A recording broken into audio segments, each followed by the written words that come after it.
If you are in first year pharm D और आपको लगता है कि सिर्फ जीपीए से करियर बनेगा, so you are already behind. Pharm D is 6 years long, but most of the students waste their first 3 years। अगर आप स्मार्ट हो तो ये 5 स्किल्स आपको एवरेज स्टूडेंट से बहुत अलग बना सकती हैं। Stay till the end because skill number 5 is the most powerful. Assalamu alaikum everyone. Today I am gonna tell you about the 5 most powerful skills that every student should start learning from first year. Pharmacist सिर्फ दवाइयाँ नहीं देता, they have to communicate with nurses, doctors, patients.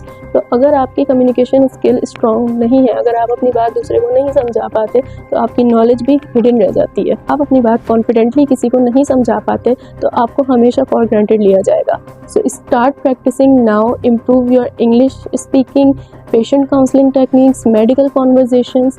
Daily 10 minute की practice आपको interviews में एक big impact show कर सकती है। आजकल किसी भी फील्ड में जाने के लिए आपकी डिजिटल प्रोफिशिएंसी भी चेक की जाती है। आपको बेसिक एक्सेल फार्मूलाज आने चाहिए, आपको पावर पॉइंट प्रेजेंटेशन बनानी आनी चाहिए, आपकी एडिटिंग स्किल्स अच्छी होनी चाहिए, आपको सिंपल रिपोर्ट्स बनानी आनी चाहिए, आपको कंटेंट राइटिंग आनी चाहिए, आपको मार्केटिंग आनी चाहिए, आपको सिंपल रिपोर्ट्स बनानी आनी चाहिए। अगर आप टेक फ्रेंडली नहीं बनोगे तो आपकी ग्रोथ बहुत लिमिटेड हो जाएगी।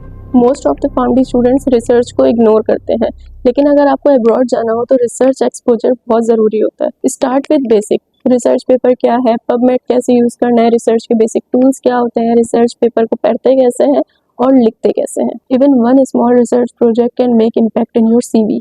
फर्स्ट ईयर में ही अपनी लिंक्डइन प्रोफाइल बनाना स्टार्ट कर दो। हाँ, फर्स्ट ईयर से ही, क्योंकि नेटवर्क बिल्ड होने में कम से कम 4-5 साल लगते हैं और जब आप ग्रेजुएट होकर निकलते हो तो आपका नेटवर्क इतना स्ट्रॉन्ग होना चाहिए कि आप खुद को प्रेजेंट कर सको। You just have to make your LinkedIn ID, start posting your achievements, your skills, start networking with clinical researchers, industrialists and different pharmacists and different students working in different areas। आपको साथ साथ अपनी CV पे भी काम करना है, आपको different certifications करनी है, आपको internships करनी है, आपको different achievements करनी है, आपको projects बनाने हैं, आपको researches करनी है, ताकि आपकी CV किसी के सामने present हो सके। Skill number 5 is the difference between a degree holder and a clinical pharmacist. Start asking yourself, why this drug, why this dose, why this patient and what are the interactions।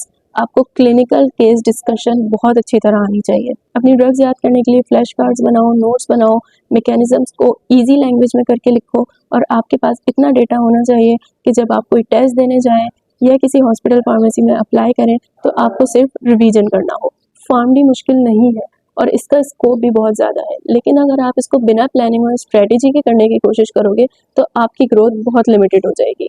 अगर आप first year से ही ये 5 skills build करना start करते हो तो आप final year तक एक कॉन्फिडेंट और जॉब रेडी स्टूडेंट होगे। एवरेज स्टूडेंट्स वो होते हैं जो सिर्फ एग्जाम्स पास करते हैं। स्मार्ट स्टूडेंट्स वो होते हैं जो डिग्री के साथ साथ ही अपना करियर बिल्ड करते हैं। तो आप डिसाइड करो कि आप कौन सी कैटेगरी में आना चाहते हो। Don't forget to subscribe my channel for structured guidance.